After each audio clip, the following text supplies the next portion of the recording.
Okay, so as promised, this is our second video talking about the DTV Visa and going over some questions that people have, some things to make note of. And so before I begin, if you didn't watch the first video, you should watch it, but I will cover some basic things like what is the DTV Visa? The DTV Visa is a 5-year visa that the government launched in 2024 that allows you to stay for up to 180 days. After 180 days, you have to exit and re-enter the country or renew, or rather extend it for another 180 days in Thailand at immigration. And the visa is valid for 5 years. It has to be applied from outside of Thailand, and it's applied online at the e-visa website. And the main requirements are, well, there's two main categories. One is the working category, like remote work, and the second one is soft power, which is what we will be covering in all these videos, because that's what we can help with.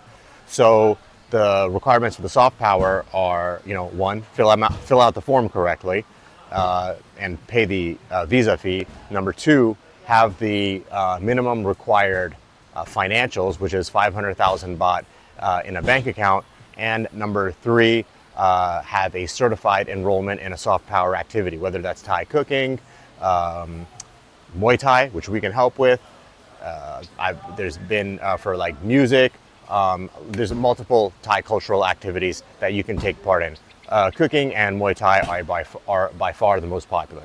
So I'm going to go over a few more questions that people have. And again, one last thing before I get into it is that I am not, do not take this as advice from the government. I do not work for immigration or the Ministry of Foreign Affairs. Rules can change, policies can change.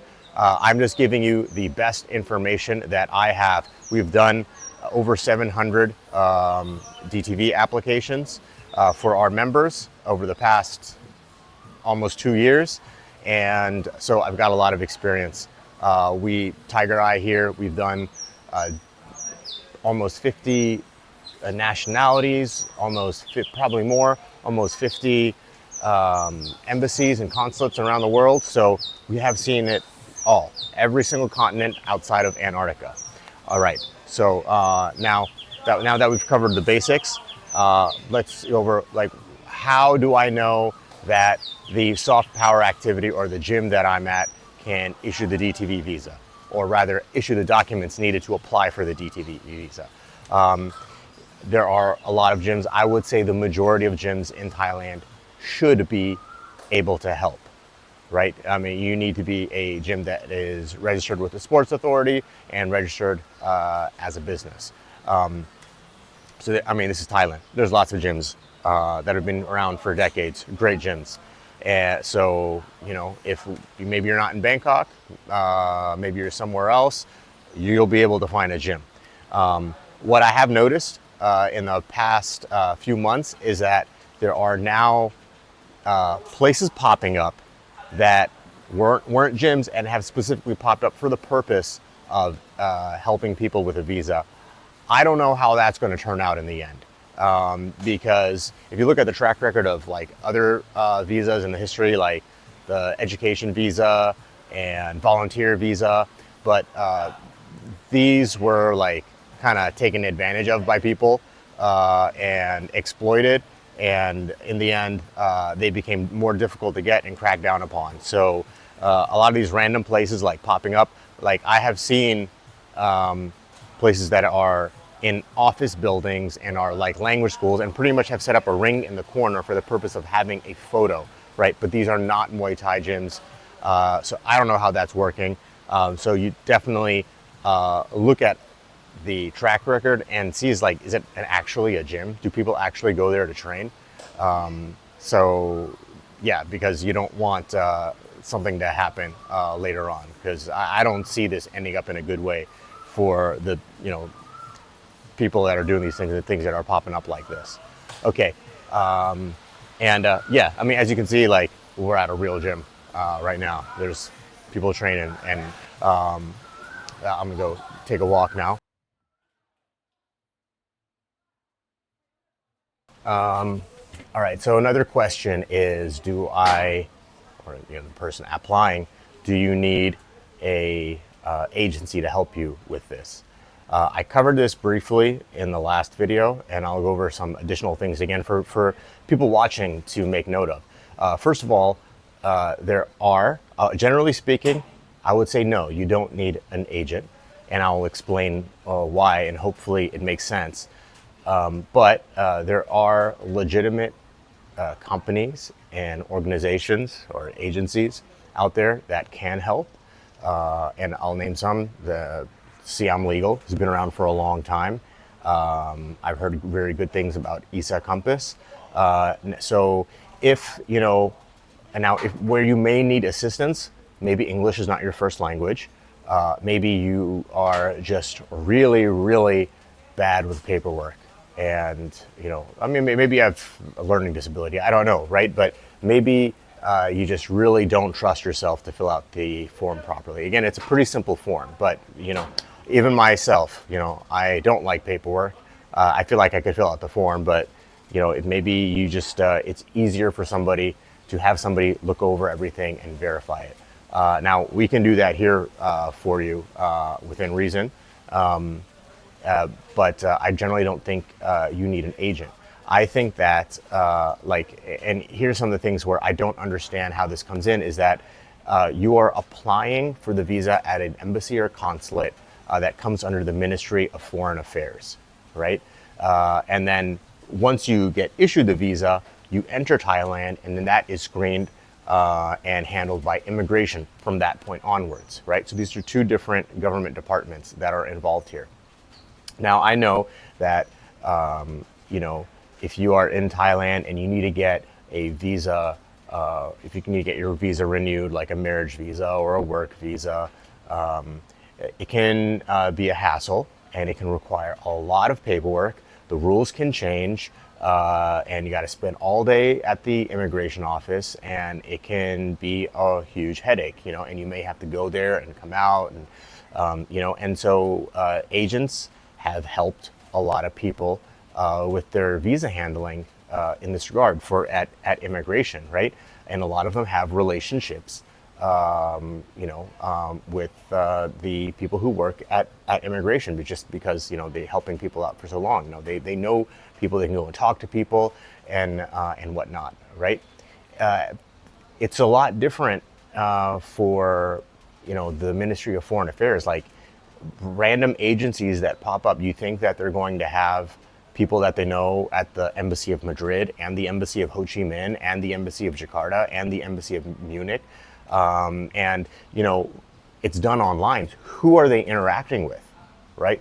Who are they going to be able to talk to on your behalf, right, to maybe sort out any issue? It's pretty much not going to happen. I know from experience, and here's a little bit of segue. Before I opened Tiger Eye, I was working for One Championship, and one of the things that I did for the athletes coming in was help with their visas. And a lot of times, there would be issues because athletes who had to come in, they're getting paid, so they'd get work visas. And many times they'd be like, hey, can you please contact the embassy? And the embassy doesn't want to talk to anybody, right? Especially not someone who is not the applicant, right? So this, you just really think about that, right? If anybody is getting an agent because they feel they have some kind of pull, I highly doubt it, right? I highly, highly doubt it.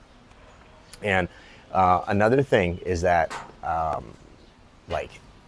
agencies, in my personal experience, we've worked with agencies. Some of them have been professional, others not so much. Some of them I've cut ties with, and these agencies, it's not the same playing field as the facilities, institutions, the cooking school, or the gym, or the botany, or the Thai cultural school.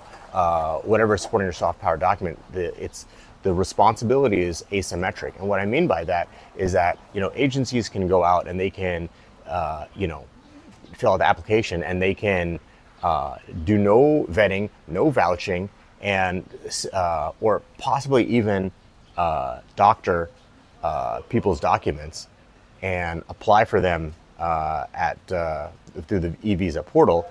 And if after a certain amount of time, you know, they get found out, then the agency is not the one that gets in trouble. It's going to be the school that gets in trouble, or more likely the school that gets in trouble.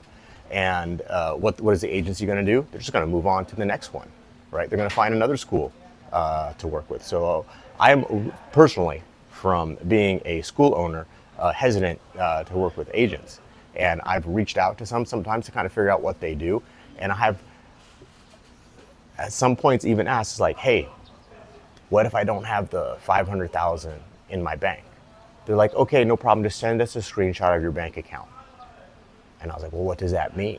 And I asked, well, oh, do you have somebody who's good with Photoshop or something? Obviously insinuating that they would doctor the documents.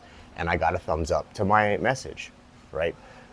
So they didn't say anything directly. I guess they obviously don't want to incriminate themselves, but this will give you an idea about how this works. So if you feel you don't qualify for the visa, going to an agent is not going to solve your problem.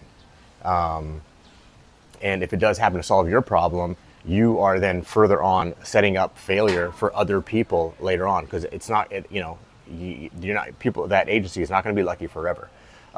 Recently, some people applied in Colombo through an agency and were denied. And then another person that did not apply through an agency was accepted. And I saw someone comment on Facebook, hey, I got rejected in Colombo, can someone recommend an agency? And I brought that point up, like, there's clearly, there's no kind of guarantee here, right? And now I'm going to move on to the next thing, is do not trust anybody who guarantees anything. Like, your visa is going to be approved or rejected at the discretion of the embassy official.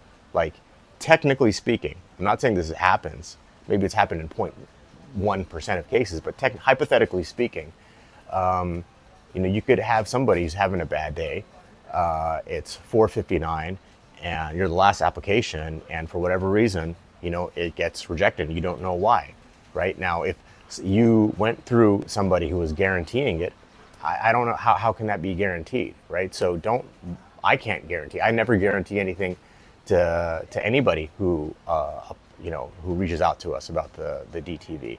I don't think that it's ethical to guarantee. And we have over a 95% approval rate, and I still won't guarantee, right? Because I know some things can go wrong. And now another thing is, like, something that I've noticed, right? At certain embassies, sometimes there will be a slew or a short period of a high number of rejections. And I hypothesize, I speculate that the reason that that's happening is there may have been some kind of, something untowards or unethical going on, or that the person in charge of that particular embassy or somebody from higher up is like, hey, how did we let that happen? And then they just get really, really stringent, and that'll pass, and then it kind of goes back to normal. So, these are things that can happen, that can affect people who are otherwise qualified, which is why I can't make any guarantees. All right, now, final one. How much time are we on right now? 14 minutes? All right, last one. Proof of funds, right? Again, I have reiterated that this is probably the most important thing in the whole application. And one of the most common questions is like, hey, I don't have 500,000 in a bank account, but I've got a whole bunch in another kind of asset, right? I've got $1 million in crypto. I've got, all this real estate, whatever. Can I submit that? And generally speaking, I will say no, but it can be a very, very strongly supporting evidence, right? So you will need to have that minimum in your bank account. I have heard of some situations where someone gets a sponsor letter, and other situations what I have personally seen where someone who asked for a sponsor letter was rejected as well, saying you can't do this, while other people were able to get it, right? So a sponsor letter is it's a long shot. Can it happen? It can, but it's a long shot.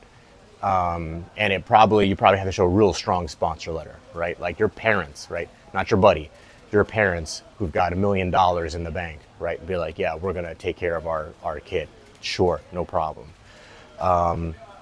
But that minimum 500,000 baht in a bank account for 3 months, and then if you have other assets, you can, or in portfolios, you can use that as supporting evidence.